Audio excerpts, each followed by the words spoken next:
LeGrand Elliott. I'm Cindy Ayers Elliott. And we have a brand new show called Ag and Culture. We'll be discussing all things agriculture. But more specifically, how it affects farmers and ranchers of color with national and local guests. And of course, we're talking culture, food, wine, health, politics, education, and so much more. Join us for informative and fun conversation with guests from all over the country. It's a fresh new show, Ag and Culture, every Tuesday morning at 9 a.m. Central, 10 a.m. on the East, and 7 a.m. on the West. Watch us on our YouTube channel, MS Footprint Farms. And on WeBelieve.global. Good morning. Welcome. Ag and Culture is on the air, episode number 7. Welcome back to the show. And my lovely co-host, as always, riding shotgun is Cindy Ayers Elliott. Good morning. Dr. Ayers, how was your weekend? It was a great weekend. Really? Yes. What'd you do? I got to spend some time with good friends. Okay. And we got to do a little planning on the farm. We'll talk about that. Ag and Culture, episode 7, being so happy and brought to you by Heifer International USA. Over 75 years, Heifer has been helping farmers all around the globe with sustainability in building and growing their businesses and also making a livable wage. So thanks to our friends at Heifer International. Great people. I enjoyed them last week. They were great, and as always, they gave great information and things that really will help and make a difference right here in Mississippi. Absolutely, and if some people, we got some calls and some email responded back to, they want to know about more about the swine program, so we'll make sure that we definitely make that more visible to for Mississippians to look at participating in their swine program. Great, and let me thank everyone for tuning in with us today as they've been doing in the past, and being sure to share this later.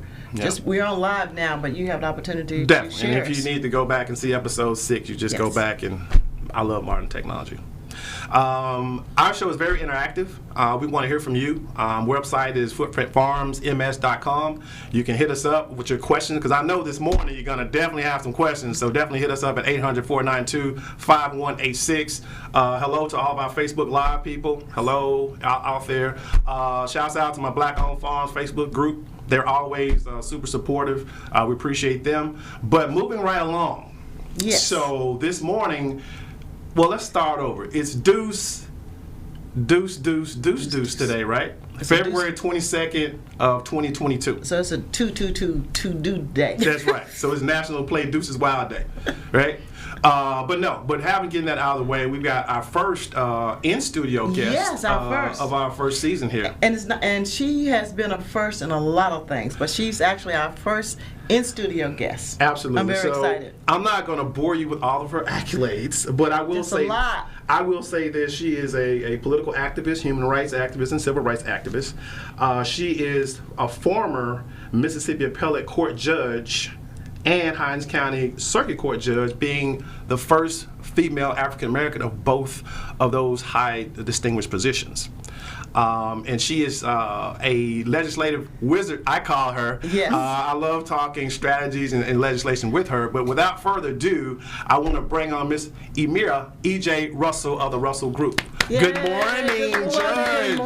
Good morning. So how are you? I am well. You're looking I am springy blessed. today. Yes. Well, hey, life is good. That's right.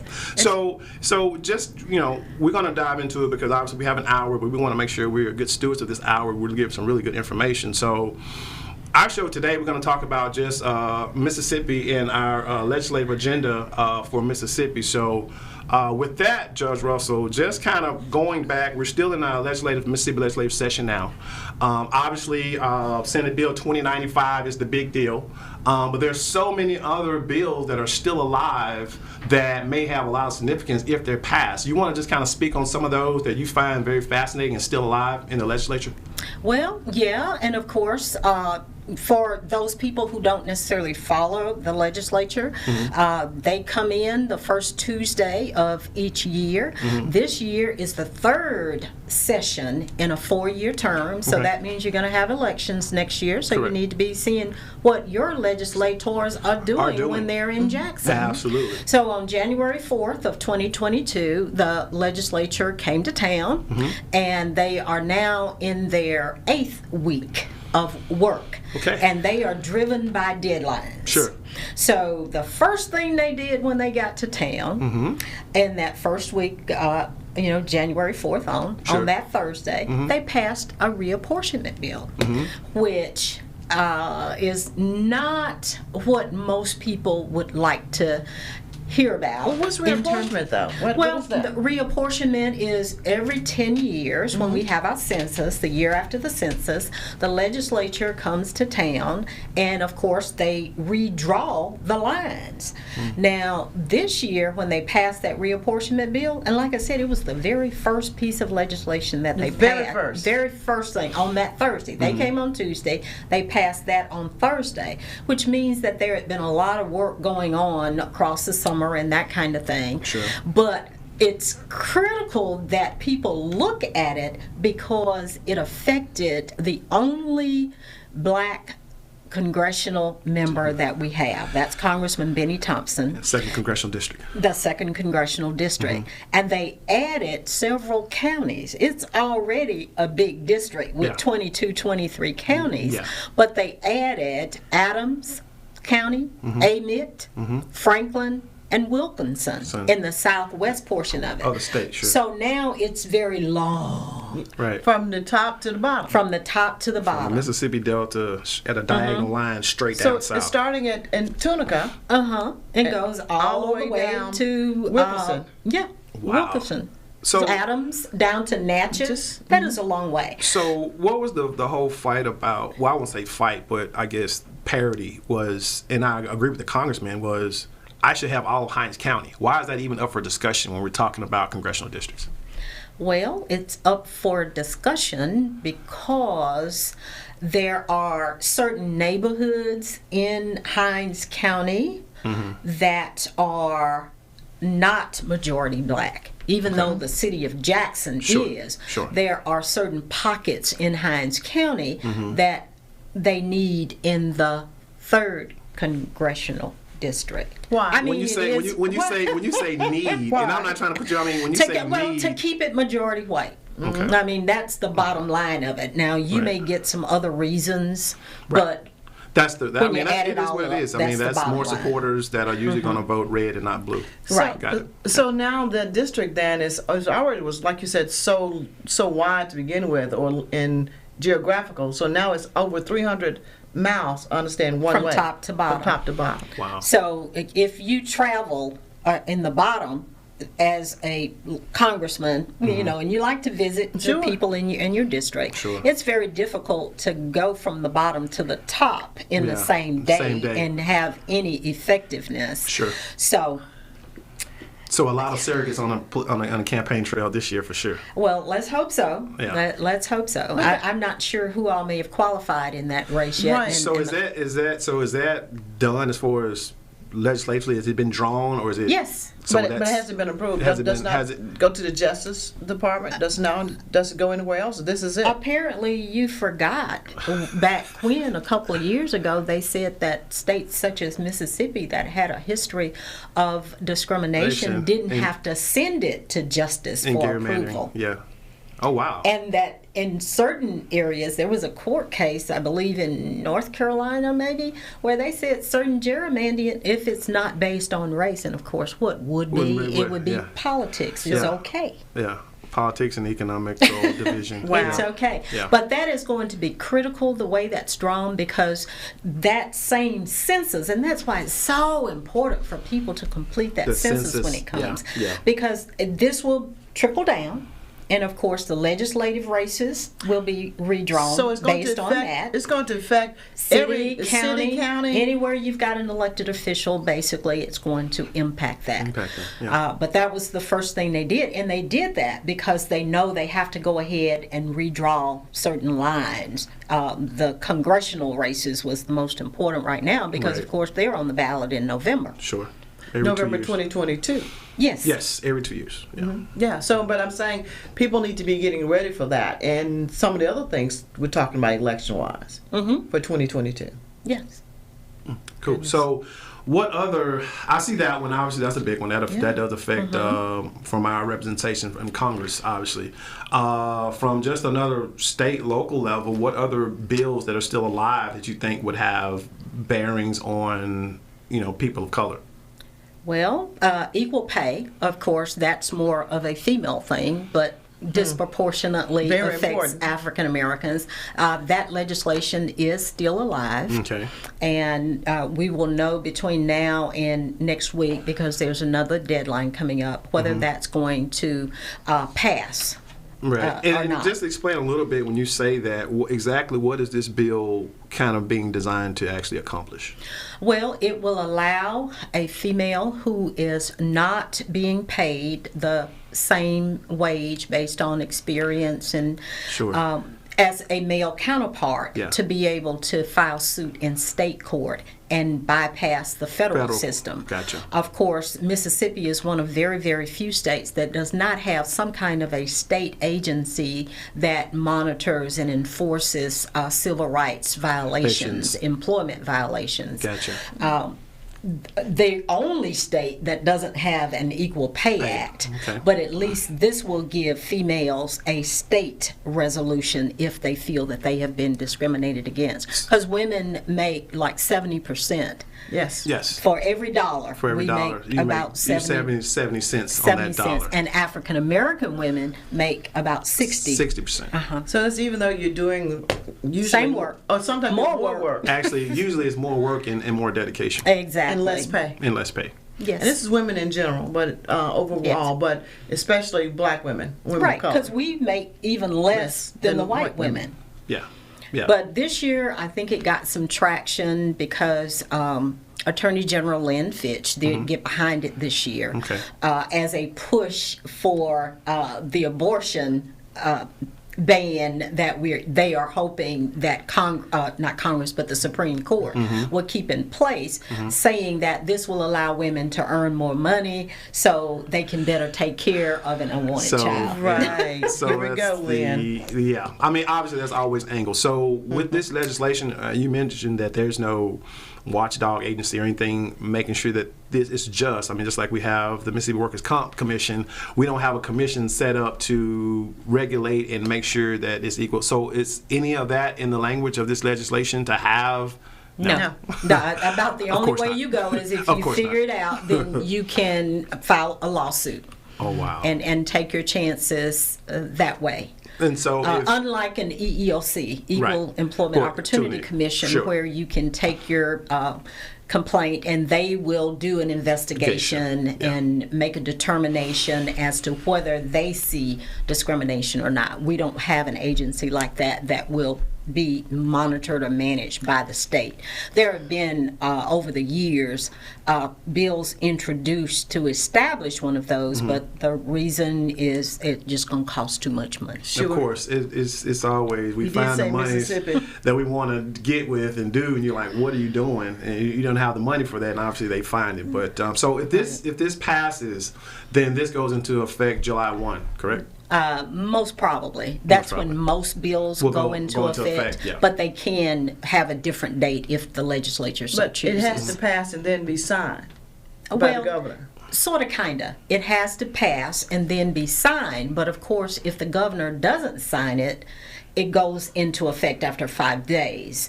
If he vetoes it, I'm not sure if there's enough heart in the Senate and the House to override that legislation.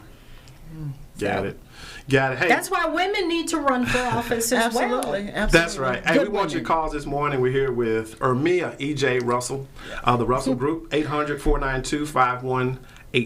If you have any questions on the legislation and what's going on now. And obviously, we're going to talk about Senate Bill 2095. We're gonna get there. At some point, we're going to get there. And obviously, if you're not familiar with the bill number, that is Mississippi's new medical marijuana law that's now in the books, so said and so written and signed by our great governor of the great state of Mississippi. We're going to talk about that bill and dive into it and exactly how that's going to affect communities of color. How is that going to create some type of economic paradigm shift, and will we be a part of that economic paradigm shift when it's all said and done? Dr. Ayers. Exactly. Well, the great thing, too, about what's going on, more is happening. And the more you know, I always tell you this, we're going to tell you some things, it's going to be fact. But we want you to go and to research yourself, to read, to pull this up. We're going to give you some numbers and some information, Right. but you go and check it out. You know, a lot of people will tell you a lot of things, but you need to know truly what's fact and what's Right. being made up just for reasons of their own. That's Selfishness come in a lot of ways, in a lot of things. Right. And if you don't know exactly, one way you can find out for sure is to read or to contact people who specialize in that area. That's right. LeGray, we're coming up to a break. Yes, ma'am. We're coming up to a break. Thank you, Dr. Ayers, You're for that. You're welcome. getting pretty good at this. Ag and Culture, we're here with the Russell Group, Ms. Ermea E.J. Russell. We'll be back with more Ag and Culture right after this break. Heifer USA is a nonprofit that supports small-scale, sustainable livestock businesses, and we are currently seeking individuals interested in pastured pork production in the state of Mississippi. Applicants should have access to at least 35 acres of land and be willing to participate in in-depth training, both online and in person at Heifer Ranch in Perryville, Arkansas. To learn about our operation, check out the Pastured Pigs playlist on the Heifer USA YouTube channel, or contact Farmer Engagement Specialist Ruth Canada at 501-391-5511. Footprint Farms is a beautiful 68-acre vegetable and cattle farm located in Jackson, Mississippi, and is Mississippi's largest urban farm. The mission of Footprint Farms is to provide the community access to healthy food choices, introduce our youth to agriculture, and provide training and technical assistance to small farmers and ranchers. The farm is open to the public every Friday from 2:30 to 5:30 p.m. to purchase fresh produce or visit us at the Mississippi Farmers Market located near the fairgrounds in February. We accept all forms of payment, including EBT and SNAP benefits. Looking for a beautiful venue for your next wedding, family reunion, or dinner? Footprint Farms offers a 3,000 square foot facility on 5 beautiful acres, perfect for your next event. For more information, visit our website at footprintfarms.com, Facebook and Instagram at Footprint Farms, or call us at 601-910-5534. Footprint Farms, farm fresh, city sweet. Hey, welcome back, Ag and Culture. This is episode number 7. We're here with Ms. Ermea E.J. Russell. She is a former Mississippi Appellate judge as well as a Hinds County Circuit judge, and we're just so glad to have her here, and she's just really giving us some legislative guidance as how it's affecting Mississippi. Our legislative session is kind of on and popping, as they say, and we're kind of coming to the end of that. Just want to ask you real quick, though. It seems like you're right. They're pushing up against deadlines. There's no need for a special session at this point for anything at this point, right? Not that I'm aware of. Okay. There is not. Now, I don't know how the income tax alleviation is going Yes. to work out. Yeah. Now, next week, tomorrow, February 23rd is the floor deadline. So that means that bills that have passed both the House And or the the Senate, it'll now come to the floor for vote. For a formal vote. Right. And if, of course, most of the time these bills are going to go to conference. Right. And that'll take up some time. They're going to be dealing with the appropriations bills, Right. tax revenue kinds of bills. But as people have heard, there is a big push by the Speaker of the House of Representatives, Philip Gunn, who represents the Clinton area, to eliminate the income tax. The state income tax. The state income tax, yes, not federal. Although we'd love to. And that was the thing, and if you could just, I know there's a lot of nuances to it, but just for, our subscribers, we hear talk about doing away with the state tax. What does, as an average citizen, what does that mean to me? Is that something I want? Or if you look at it, is that something that I don't want? Because usually when they take away something else is going to push up to equal that out, and I may be paying something else different. So is that beneficial to the average citizen, or should I not want this? So which way should I be on this? Well, I tell you, I'm kind of torn. Okay. Because when I look at the states who have no income tax, they are always 1, 2, 3s in all things good. Speaking of population growth right now, Right. we're talking Texas, we're talking Florida, Yes. we're talking Tennessee. Right. I mean, they're just booming. And they have no state tax. And they have no state income tax. Not no state taxes, no state income taxes. And I'm glad you said that. That's the operative word, no state income tax. I don't want people to Exactly. get confused. They talking about no taxes at all. No, it just only comes when it comes to income taxes. But they find other ways to tax you. Exactly. I.e., I know in the state of Texas, you may pay out of the wazoo for a tag, or you may pay out of the wazoo for property taxes. So they find a way to yin and yang it, and that's one of the only blowbacks that I hear from people who live in the state of Texas is that, there's no state tax, income tax, correct, but they tack along a lot of things on other back ends of so that's what I'm hoping. A lot of that is food. But no, now they're not doing that with this in the proposed bill in Mississippi. As a matter of fact, there is the last version of the bill that I looked at. There was a proposal for reduction on of food. the food tax. Mm-hmm. no. From Right now 7% it's 7%. like to maybe 5 or 4%. So we can double check that, and you, the audience, can double check that to make sure that that's still in place. Sure. As well as there was some slight reduction in medicines and things like that. Sure. So, but you not know, to expand. when I look at Texas, Yeah. people like Texas. Yeah. When they love living in Texas and Yeah. they're moving to Texas. Yes. And Florida, people love Florida and they're moving to Florida, and the retirees are moving to Florida. Okay, so so there now- has to be good stuff. Okay, so let's talk about For the people good who can stuff. afford it. All right, how about now for the infrastructure? How about all these new people and the people coming in, and we have a failing infrastructure for Where water are you and talking sewer? about? In Mississippi? In Mississippi. But no new people are coming here. That's why we've lost a congressional seat a few years back, 'Cause and people now are we leaving. are trying to find Stretch people ways to keep- to find enough people to Yeah. have that congressional district Yeah. intact. Yeah, So exactly. I'm not Yeah. sure. Now there's money out there for infrastructure from some of the federal dollars that are flowing our way. So- hopefully Jackson will be able to take advantage You mean- of some you of mean that. the state of Mississippi? The state of Mississippi So- and Jackson. by So virtue speaking of money, Money is an important part. obviously, and back to our great Mississippi legislators, there is still a lot of federal emergency COVID / you name it is here money that we're sitting on, and we have all of everything. I mean, our health system was on the brink of destruction, not just on the brink of total collapse. And you would think that what we just experienced and are trying to get our way out of, that strengthening our healthcare systems, making sure our kids have connectivity to the internet, and making sure and people can really see and appreciate how wonderful and how refreshing and how it is to have a real teacher. And I think, if nothing else during this pandemic, it really showed the importance of a teacher. But yet and still, we're sitting on all this money still. We're not trying to strengthen our educational system with our teachers, just starting with the teachers. We're not... They gave them some money. Well, let's talk about it.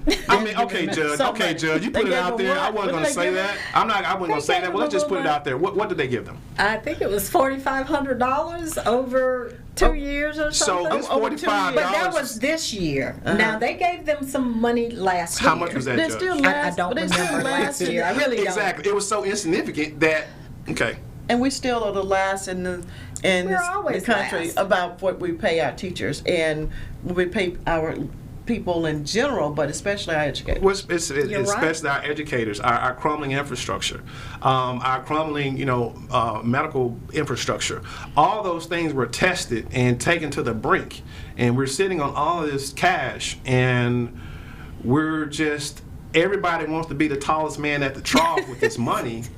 And Well, they got plans for themselves now. It doesn't mean it will impact the general John Doe person. well, see, that's Believe what I that. want to get to. What they have plans They as have if plans. it's their They have plans. money. It's- Anyway. They go back. But now, let me tell you, and when I chuckled when I saw the legislation, because they did pass a bill. It's called a nurses retention payment that they are giving to all of the nurses. $5,000 if you'll stay in the same facility for, listen now, 5 months. Really, y'all? So 5 months. So basically $1,000 a month. But you got to stay sign there. on, but You you got to gotta- stay there. Basically, they're paying you an extra $1,000 for a 5-month stint. For 5 months. Minimum. Why Okay, not? listen. Why not do Then that's it. something After- that would? after 5 months, you that's can all you leave. get.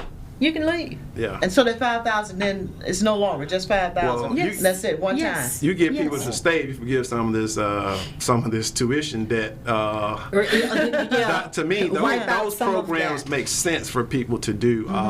With kind of, again, we're doling in this cash right now, rolling this dough, but we're not really putting it to good use and keeping the good folks here. And it's just like you mentioned, people are going to Texas and to Florida And Tennessee. and to Tennessee because of number one, quality of life, and number two, economic prosperity. Well, and I'll tell you, I'm sorry, LeGrand, No. but Nashville, if you haven't been there in the last 3 years, I haven't. you won't recognize it because it is just exploding. I believe it. It is exploding. More than just country music. More than just country Yeah. music. More Yeah. than just country music. And for that's sure. and that's what I'm saying. That's the thing where we're losing some of our talent, our good talent that are in Mississippi don't want to leave, but a lot of times our hands are forced. In Mississippi, sometimes the sky is the limit. Not the limit is the sky. And usually the limit is the sky, right? And especially my generation, that they're in their fields now, their professions, and they're actually going other places. They want to come back home, they want to be here, but the economies of scale just don't match up, and the opportunities definitely don't match up. So you're almost, losing a lot of our good talent out of state just because we're not nurturing that talent. That goes our numbers. Yeah, and they gave law enforcement some more money They as did. well. Law enforcement. They did Which give law front enforcement. line? Okay. So what else are they talking about that? Well, I tell you, on a light note. Yeah, I'm Like sorry, that. I was on my soapbox. I was on one. That's Yeah. okay. That's all Yeah. right. That's okay. Let's have a light note. Okay. On a light note, we have a new state song. It's called One Mississippi. Previously One Mississippi, two Mississippi, three Mississippi. No. I don't think it goes that No. way, but No. it was a country music artist, Steve Azar song. One Mississippi Okay. is the official state song. Currently, because this go in effect in July, but Okay. currently the state song is Go Mississippi by Houston Davis. Okay. And that was adopted way back in 1962. Okay. And Azar wrote his song in celebration of our bicentennial. Oh, so that's, Okay. that's So, Judge, you're going to So spit we a couple can- of so bars? No, You gonna spit not a couple of sing bars? that? No, not even. So not is it- can we go to even, not YouTube and hear even, this? Not even. So it's on YouTube? Not even. It's not even on YouTube? Yeah, yes, it's on YouTube. But I thought you were still talking about would try somebody to get- singing some bars. I would try to get Judge to spit some bars. B-A-R-S? Oh, okay. Oh my Oh gosh. no. Okay, so that's a great thing to know. We got a new song. Yes. Yeah, well, Mississippi has a new song. One Mississippi. And Stephen Azar, he's a great Mississippian. He is. He's a good guy. LeGrand, you made me look at my notes here. Okay. Because that bill for the healthcare workers retention is going to cost us $56 million, and it's coming from the American Rescue money that we got. Oh, the money that he didn't want to take from President Biden. So, and again, with the money, I'm not trying No, to the go. one who voted. Let me back up on it. Oh, How many of our our senators and Congress people actually voted for this money that's coming in to Mississippi? One. One, and that one was Congressman Thompson. Congressman Thompson. But yet still, the money, the other senators, and I call her name, Senator Hyde Smith, was one who said she wouldn't vote for it, and she didn't. Same thing with Roger, Senator Wicker. He did not, and none of the congressional people, none. But yet still, the money is here. And it helps Mississippi. It helps and all there's Mississippi. Infrastructure that you guys have been continuing to talk about. There's infrastructure money there. But I mean, we got like $9 billion. $9 billion. Well, and that's the other billion. part. That's million with a B. That's a B. And that's like I said, that's a B. So That's a B word. And that's the other thing, and that goes back to my riff with that and with Medicaid. We're always, and I always hear legislators talking about, we're on the brink of Medicaid. We're on the brink of Expansion. this. We're in this and expansion. Well, I know the expansion part when we want to expand it, but we're always saying we don't have money and it's running out of money. We don't have money for it. But here's this money sitting here that you can really, let's face it. I mean, we got some sick, poor folks here. And, Yes. they're sicker. And Yes. they're getting sicker, and the outcomes are not where they need to be. They're so disproportionate. And we're telling folks, okay, we're already last in everything. Our average median household income is just above poverty levels. In most places, it's not. If you pick a state, pick a county. That's true. What is the deal? I mean, a lot of people don't know. It's like, what's the big deal that, especially, my friends on the other side of the aisle, what is such the big deal that they don't want to expand Medicare in the state of Mississippi? Medicaid. I'm sorry, because Medicaid. it does not impact their lives. Yeah. It's going to help. It affects people who, like you said, who are poor and sick. Yeah. They probably don't even see these people for the most part out in rural areas like Alligator, Mississippi, that most people have not heard of. And those are they have no doctor. No medical clinic. No clinic. Nothing. Or they have to come all the way to Jackson How you to gonna get any kind of come? You medical got a care. car? Transportation. Well, that's the other thing. the transportation is limited, but I'm thankful for all these other companies that are out there that are trying to provide this service of getting people out of these rural areas to a hospital so they can get some continuum of care. It still goes back to access, and we talk about this all the time. Yeah. Having access to good food, to healthy foods, having access to health care, having access to decent housing, having access to clean water. I mean, all of this is a part of what our elected officials, and with the money that comes in, even though we got a lot of federal dollars that's in, a lot of other money is our tax dollars. Yeah. So we're paying taxes for them to put a better thing in place for all Mississippians. Yeah. And yet still, you can see by the disparities who's still being left out. Yeah. And that's black people. It's black people and people of color, but more so in Mississippi, it's black folks. Yeah. And we're still the minority in the state. Well, so. they don't say that when it's time to pay taxes. Of course not. You know, when it's time for it to be done. No. Or when they want to use the numbers to get more money in. Yeah, of course. And then the money comes in, and then again, it goes back to their agenda. Yep. That's the reason it's so important for us to understand more and to get out and exercise our right to vote and to put some good candidates out there, but to support. And don't just take this little drop in the bucket and think it doesn't impact you. It does. It does. It's and not just you, but your children and how they're educated and how their health care comes. Little passionate, Dr. Ayers? Little passionate? I am always passionate when you're talking about the people of Mississippi, Yes. the rest of these. Hold that thought. That soapbox. Hold that thought. That's my soapbox. That was her Can I soapbox. say commercials We'll get coming back. up? We'll get back to your soapbox in a Okay. second. All I right. want to thank our wonderful sponsor, Heifer USA International. Over 75 years, they've been doing amazing stuff around the globe in helping support local farmers. We're going to take a quick break. We're here with the Russell Group. We're Yes. talking everything Mississippi politics this morning. I got y'all fired up over here. I got Judge looking back at her notes. We'll be right back after this break. Heifer USA is a leader in regenerative agricultural practices, like our pastured pork production operation. Raising pigs on pasture allows the animals to flourish in their natural habitat while building organic soil matter and restoring soil biodiversity. And we're sharing our knowledge with viewers like you with in-depth training videos on raising pastured pork, poultry, cattle, and sheep. Find us on YouTube at Heifer USA and join our online community of regenerative ranchers today. Footprint Farms is a beautiful 68-acre vegetable and cattle farm located in Jackson, Mississippi, and is Mississippi's largest urban farm. The mission of Footprint Farms is to provide the community access to healthy food choices, introduce our youth to agriculture, and provide training and technical assistance to small farmers and ranchers. The farm is open to the public every Friday from 2:30 to 5:30 p.m. to purchase fresh produce or visit us at the Mississippi Farmers Market located near the fairgrounds in February. We accept all forms of payment, including EBT and SNAP benefits. Looking for a beautiful venue for your next wedding, family reunion, or dinner? Footprint Farms offers a 3,000 square foot facility on 5 beautiful acres, perfect for your next event. For more information, visit our website at footprintfarms.com, Facebook and Instagram at Footprint Farms, or call us at 601-910-5534. Footprint Farms, farm fresh, city sweet. Hey, welcome back to Ag and Culture. This is segment number 3. In the business. They call this the C block. The C block? The C block. Okay, that's for Cindy? No. Okay. We're here with the Russell Group, Judge E.J. Russell. And we're talking everything legislative in Mississippi. But I'm ready to get to the good stuff. I'll let y'all have segment 1 and 2. Now let's get down to the nitty gritty. Senate Bill 2095. Tell us a little bit about that. You're not going to let me talk about anything else? Yes, we're Can I going to talk take about 5 something minutes else. and run through it other Yes. than 2095? Yes. Because there are a couple that show kind of where the head is. You know, we were talking about money, and we do have money. Yes. Our revenue is at an all-time high. The lottery is just busting all kinds of projections. But guess what? What? The recommended budget to fund state government is below what it was last year. How does that work?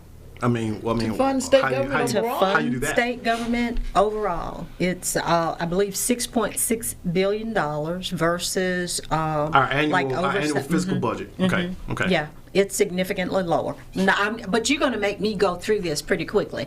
Just know that that is the recommended budget. Now, there's some chance that they can negotiate back and forth in conference with these bills to do something more. But one must wonder, why are we holding on to all these funds? And of course, a lot of people don't realize that that lottery money, the first part of it goes to infrastructure, roads and bridges. Yeah. So all this construction you see across the state of Mississippi is in large part being funded from the lottery. And that's refreshing. I mean, That is something that we can put a feather in the cap and something you can kind of be optimistic about. But again, I go back to what you just said was remarkable, is that we have more money. And I understand people want to be conservative and conserve, but right now we're just coming out of an unprecedented pandemic. Now is not the time to put the brakes on. I would agree, but you won't let me talk about that because we got to get to 2095, I'm sorry, and we want to spend all that. Yeah. But I did want to say that. Now, there's also a proposed law out there that would double your penalties for fleeing law enforcement. What do you mean? Just that. Just that. It would increase the penalties.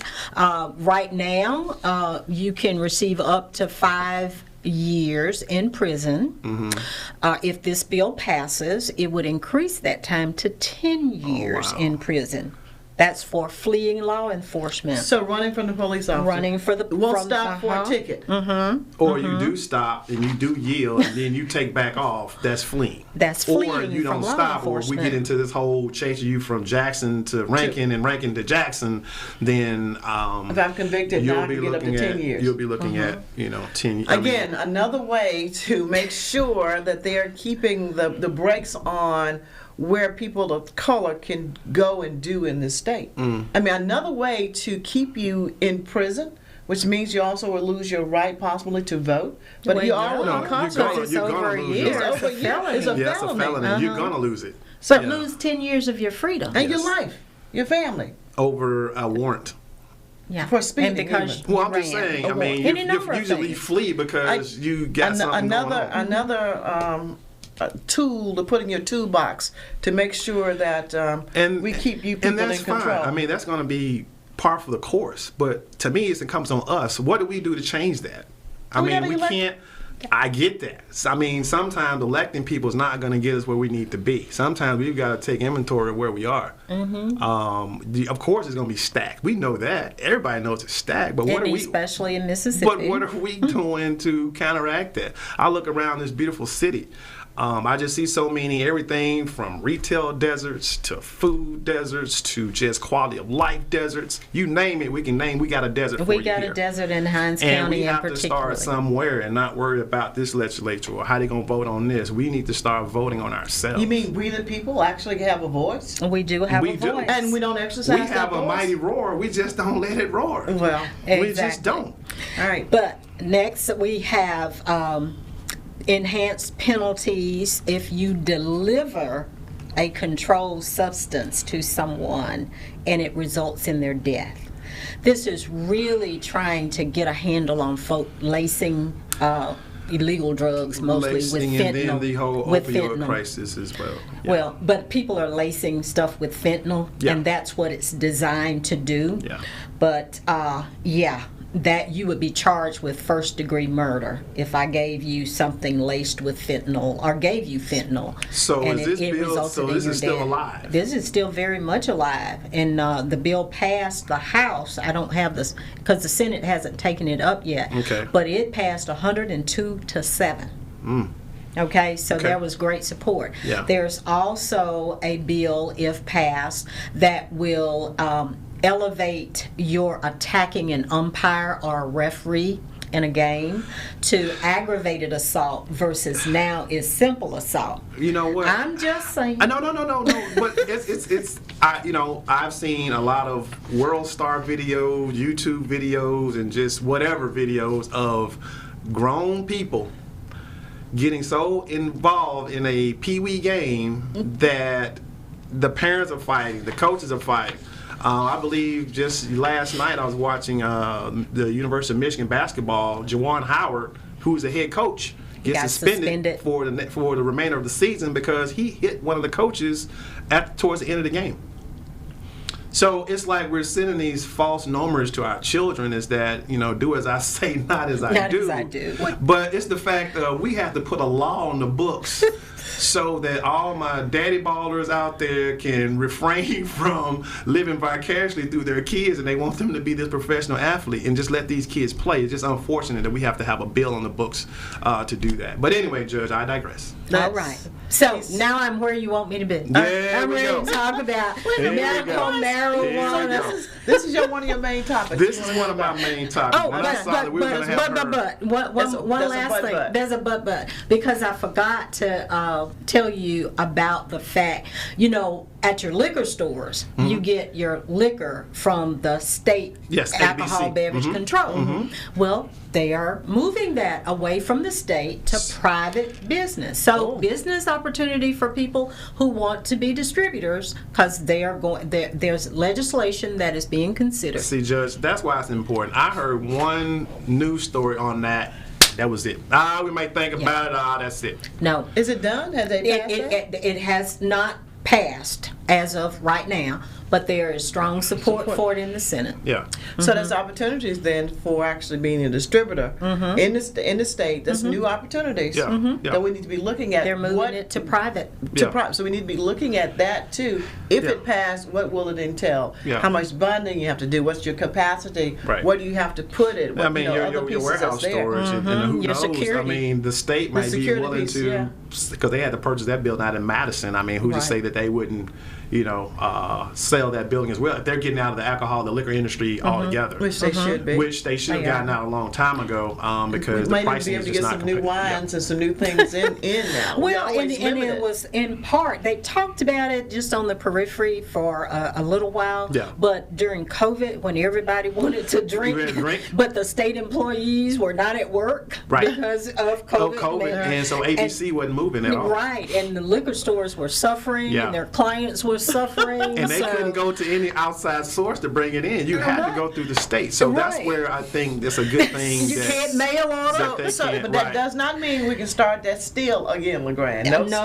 steals. ABC. It still has to be that. The revenue man will come for you. All right. So, Professor, the honey. So we're still I see all the commercials for Grizzly and things like that where they deliver alcohol. Is that wasn't there a law in the books that was passed that could actually happened in Mississippi? They didn't have a law. I believe that was an executive order that would allow you to receive alcohol if you ordered a meal that was going to be delivered to you. Oh, so I have to have a meal to come with my bottle of Jack Daniels? Right. No, but I've seen that. You go to Chili's and places like, I want a margarita. You want your margarita to go. But I thought it was something on there was actually legislation to where now Mississippi can join other states in actually having just liquor delivered to your house. Like Grubhub, kind of like Uber for liquor.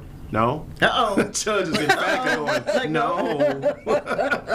So that's not a thing. We won't talk about that car that came to deliver. We take it back. We didn't say that. Well, I think we're missing out, and maybe if it goes privatized, maybe some laws can be changed to where you can order a case of wine from California or Texas. Yeah. Right. But you can't do that. And I had hoped that when that legislation came up, I believe it was last session, that you would be able to do that. Yeah. Because there's a wine that I like. It's Black Girl Magic. Oh, yeah, Black Girl Magic. The vineyard out of California. I haven't seen it in Mississippi, but I can't order it. Right. It's not. Or I can drive to Georgia. Yeah, I've asked for it too. Yeah. So that means if you did that went to Georgia, you'd be bootlegging. I would be bootlegging. And notice she stays in Georgia with it. Now, if you consume it in Georgia, but I want to bring it home. Right, and consume it later. Anyway, medical marijuana. There we go. Medical marijuana. Right, that's a great segue. Speaking of bootleg, let's talk about Senate Bill 2095, and that's our new medical marijuana law. And Judge, I was being sarcastic in that, but I think there are some serious components to it, not just from the end user side, but how do we make it economically viable for folks that look like us? Because normally when, this is almost like, King Cotton. And this is a generational movement that's about to happen. The same thing would happen with King Cotton. And we need to have some type of seat at the table. For everything I'm seeing right now, we're not even in the same neighborhood with this stuff right now. State. We're definitely not shooting at the same baskets when it comes to this, because I'm seeing that this is done, but I'm also seeing these huge cannabis distributors are planted here on the ground. You got brand new facilities that's already 65 to 70% completed, and here we are. We're not even in the chute of the starting gate yet. So I just want to ask and just kind of see, number one, what this law really means, and number two, the economic impacts from folks who are trying to get into this new King Cotton, as I call it. Well, I tell you, the bill is a huge piece of legislation, and I've read through it a couple of times, and every time I go through it, I see something new and different. But for those people who don't know how we got to Senate Bill 2095, the people of the state of Mississippi passed an initiative back in 2020 by an overwhelming majority that they wanted it. 6 months after that, the Supreme Court, and this is where you get into, and they are elected officials, so you need to know who voted however you think, because you may want to reconsider next time. Right. But they decided that the initiative process was outdated, so therefore we could not have legal marijuana. The State Department of Health had been working vigorously to put into place some regulations and those kinds of things so that we would be ready come August of last year to be able to start licensing and taking applications and all of that. Well, work stopped. And then the Senate and the House started working. Just so you know, and I don't forget to tell you, the version that actually became Senate Bill 2095 was version number 45. Okay. 45. Version number 45. That they had been working and trying to build consensus to get to a piece of legislation that they could pass. The bill, Senate Bill 2095, passed in on January 26th of this year. Conference report between the Senate and the House. They passed that. And then the governor, with much indignation and reservation, signed it into law on February 2nd. So in February, another two. 22. Yeah. In February. But he said that he was talking about joints on the street and all of this. I don't know where he lives or drives, but everybody what he wants does. To push doom and gloom on everything that they don't want. So we're gonna. I want us to break on this. We're gonna up against a break, but we're definitely gonna come back and talk about 2095 and how we can get into this booming business. And it's either you're gonna be left out in the cold or you're gonna be in the game. Which one will you be? So we're being brought to you by Heifer International. We'll be back after this break. They're smoking in the corner. At Heifer USA, we believe the backyard gardener can have a huge impact on their land, in their community, and on our climate. That's why we provide free virtual workshops for beginning, intermediate, and professional gardeners, teaching regenerative methods for growing healthy food while improving soil quality. Find us on YouTube at Heifer USA and join our online community of regenerative growers today.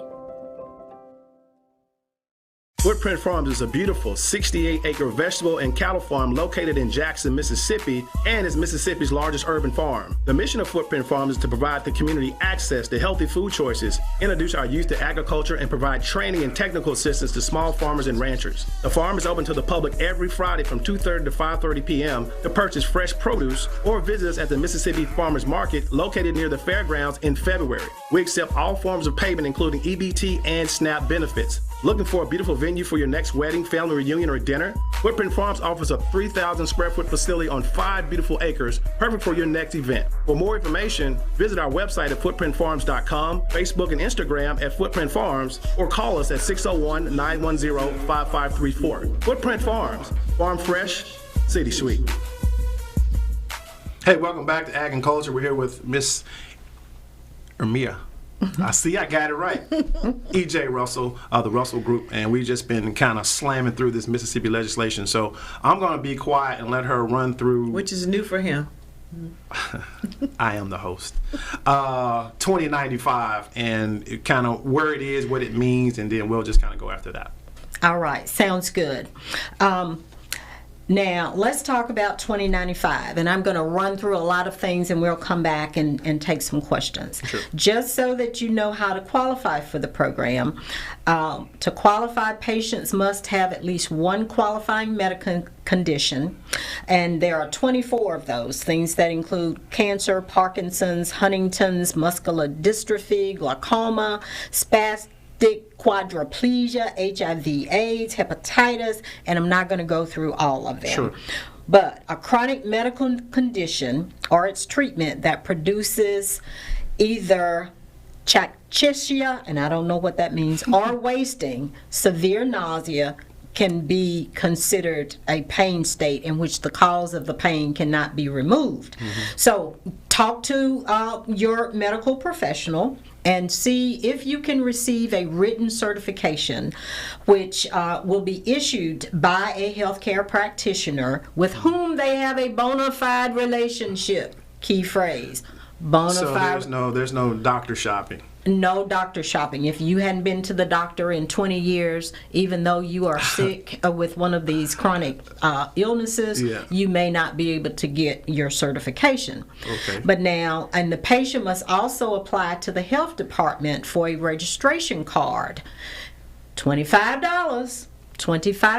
And some of the sickest people ain't got $25. And you cannot claim this on your insurance. And no Medicaid would take care of it. So you think that maybe in a while, maybe not this year, there could possibly be funding that will help, just like, people that are below the poverty line that, have serious Depends on the people. Conditions. It depends on the people. If you scream loud enough, maybe somebody will hear you. Maybe there will be some introduction of legislation that some monies can be put aside to help those people who are in dire straits. But now, I don't know if there are opportunities. Right now, it's not. Because once you get the license, you still got to buy the product. Now this is for your card. Yeah, that's what I'm saying. I mean, once you get the card, that just means you can go purchase it. But you still don't have any money. That's what I'm saying. And I've seen a couple of prices at some of these dispensaries, and it's very expensive. It is very expensive. How do you, it's a good thing, but how good is it when you're talking about one of the poorest states in the union? And the people with the most pain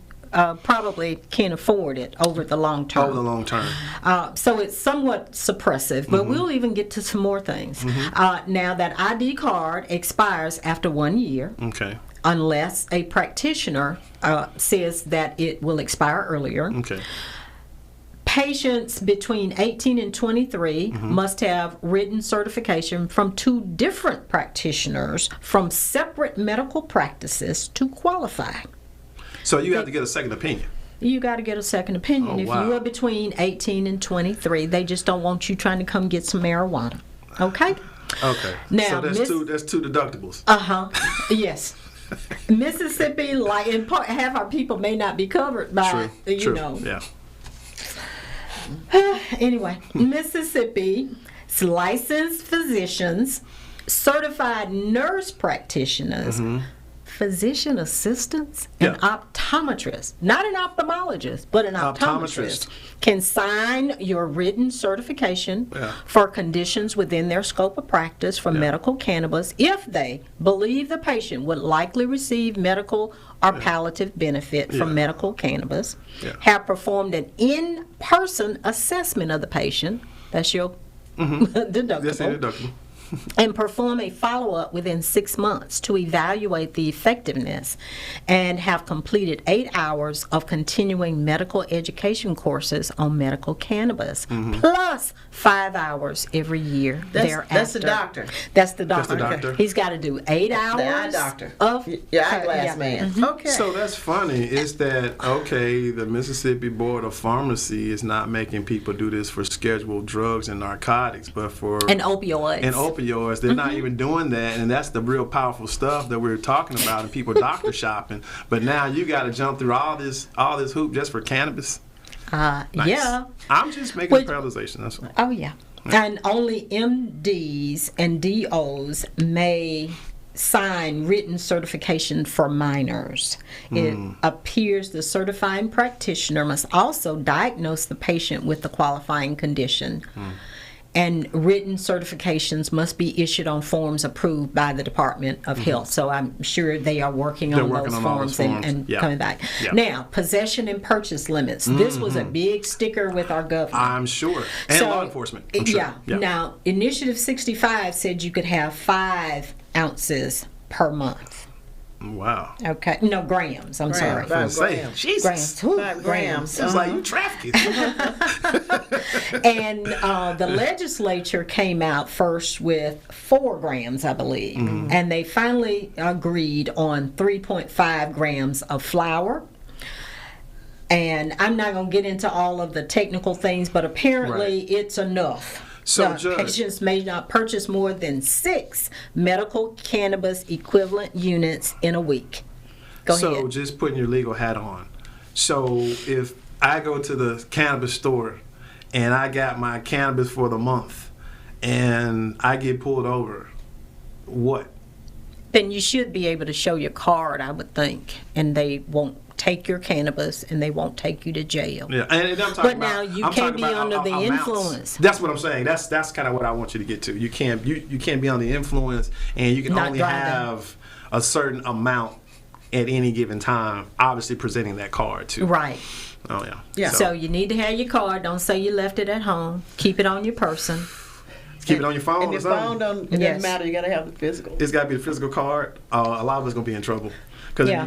it's gonna make you forget. Never mind. But you can't grow it. I want to make sure you understand that. You cannot grow your own. Unless you're a licensed person to do it. No. Individuals cannot grow their own. You don't get a license to grow your own. You get a license to use it, not to grow it. Let us not be confused. Got it. Now, potency. Your flour cannot exceed 30% THC.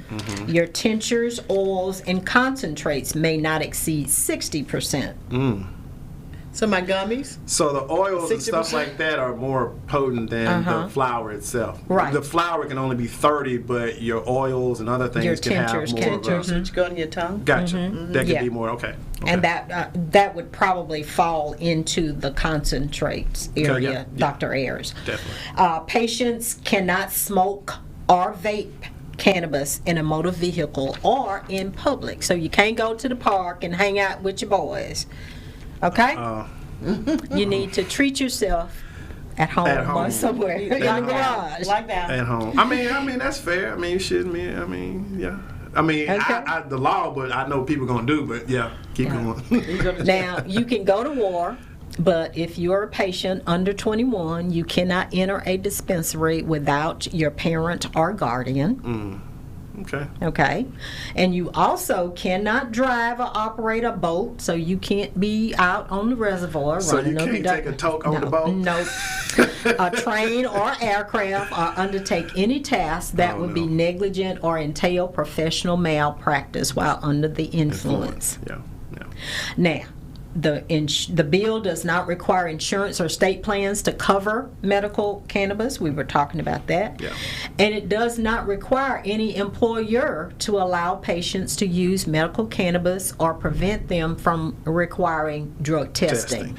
Okay? That's another big thing, because that was a big to-do in the trucking industry, where obviously DOT regulations, different things like that, it's like, I have this condition, but it's like, no, I mean, you're driving a commercial vehicle, so that's going to always trump anything that you're trying to do. But I know that was a big deal in the trucking industry because Definitely. nobody really knew how to really gauge that and how to be fair but firm. But I would definitely not want somebody to operate a commercial vehicle Under the influence. Any vehicle. But there's more. That, you find that though even on your opioids. Sure. Handle heavy equipment once you take this. Yeah. And the bill. Go ahead, Bill. There's more. Tell them the there's rest a lot of it. more. Yeah. The bill appears to allow landlords, though, to ban tenants from using medical cannabis in that space. Yeah. Yeah. You ready? It's going to ruffle a lot of feathers, and a It's lot gonna of things that we're really not even thinking about. Yeah. Oh, most definitely. The residual is just untold right now. The Department of Health will have primary regulatory authority, including for licensing of all business types and for the registry. The Department of Health will coordinate with the Department of Revenue. It's going to be interesting to see how they collect those taxes. Yeah. Now, this is the good part that we've talked a lot about. Listen up, y'all, because these are the following types of medical cannabis businesses that will be licensed. Yes. Dispensaries, cultivation facilities, processing facilities, transportation entities, disposal entities, testing facilities, and research facilities. To be able to obtain a license. So let's just say I wanted to get into it and I wanted to open up a dispensary. To do an application and tell me the cost associated with that, because I think it's just astronomical the way this is set up for one of the poorest states in the union. Right.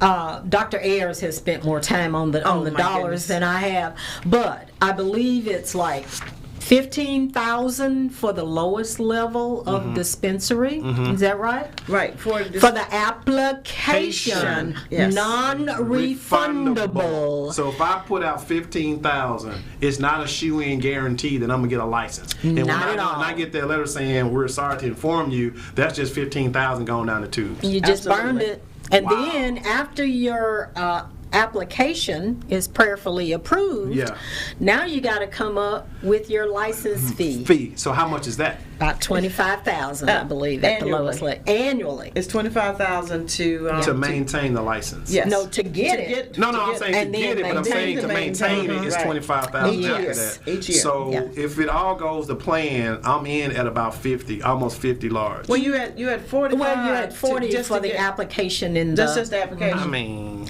but you don't have a store. You don't have a store. You don't have a lease. No, that's what I'm saying. That's just to get in the game. I'm already out of 40 just to get it. Just to play. Yeah. Just to get into the game to play for that.